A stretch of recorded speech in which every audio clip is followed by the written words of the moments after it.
যৌবনকালে যদি স্বামীর কাছে না থাকতে পারি, একটা সুন্দর সংসার না করতে পারি, তাহলে বৃদ্ধ বয়সে স্বামীকে কাছে পেয়ে কী করব। নিজের সব সুখ শান্তি বিসর্জন দিয়ে টাকা দিয়ে কি করব। স্বামী যান, আপনি সবার হক ঠিকই মাথায় রাখেন, কিন্তু আমার হক যে বছরের পর বছর নষ্ট হচ্ছে, এর জবাব কে দিবে। এক প্রবাসীর বউ হয়েও এমন কথা বলতে পারি না। আসসালামু আলাইকুম, সবাই কেমন আছেন? আমার হাজব্যান্ড দীর্ঘ 10 বছর যাবৎ প্রবাসে আছে। যেহেতু এত দিনের দূরত্ব, ঝগড়া ঝামেলা হয় না এমন না। এই নিয়ে অনেক ঝগড়া ঝামেলা হয়েছে। শুধু এই দেশে আসতে পারে না, এই ব্যাপারটা নিয়ে সারাসারি পর্যন্ত হয়ে যাওয়ার মতো অবস্থা হয়েছে।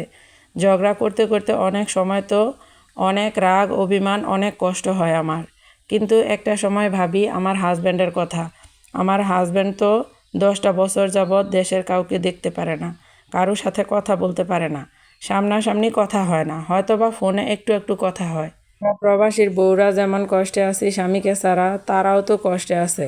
এই ব্যাপারটা ভাবলে আর কিছুই বলার থাকে না। এর মধ্যে বলি, আমার হাজব্যান্ড কিন্তু এই 10 বছরের ভিতরে 2 মাস দেশে ছিল।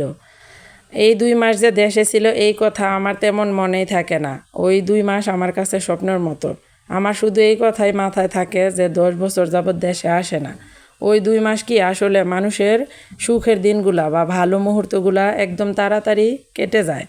মানে ওই সময়গুলা কোন দিক দিয়ে যায় হয়তো বা সবারই এমন হয়।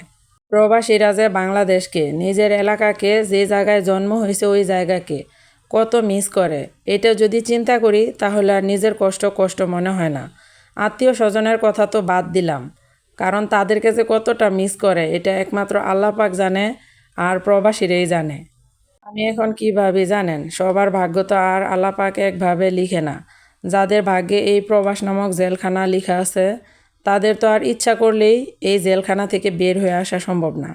কিছুই তো করার নেই। আমরা তো সবাই কেউ না কোনোভাবে আমরা প্রত্যেকেই কিন্তু কোনো না কোনো জায়গায় এমনভাবে মানে আটকে আছি যে এটা কিছুই করার নেই। আমাদের হাতে এই ব্যাপারগুলো থাকে না। আত্মীয় স্বজন, পাড়া প্রতিবেশী, নিজের এলাকা, নিজের দেশ, এগুলার চেয়েও প্রবাসীদের জন্য সবচেয়ে কষ্টের জায়গা হচ্ছে নিজের ছেলে মেয়ে। অনেকে হয়তোবা প্রতি 2-1 বছর পর পর ছুটিতে আসতে পারে, তাদের জন্য হয়তোবা এই প্রবাস জীবনটা এতটাও কষ্টের না। কিন্তু আমার মতো 2-1 জন কপাল পোড়া আছে যাদের হাজব্যান্ড 5 থেকে 10 বছরের মধ্যেও দেশে আসার মতো পরিস্থিতি থাকে না। একবার চিন্তা করে দেখেন তাদের ছেলে মেয়েদের কেমন লাগে, আর ওই প্রবাসীটার নিজের ছেলে মেয়েদের জন্য কেমন লাগে। যেমন আমার মেয়ে প্রায় 3 বছর হইতেছে, এখনও তার বাবা তাকে নিজের চোখে দেখতে পারে নাই। এগুলা কিন্তু কোনো বানানো গল্প না, আমাদের একদম বাস্তব জীবনের গল্প। অনেক কথা বলে ফেললাম, সবাই আমাদের জন্য দোয়া করবেন।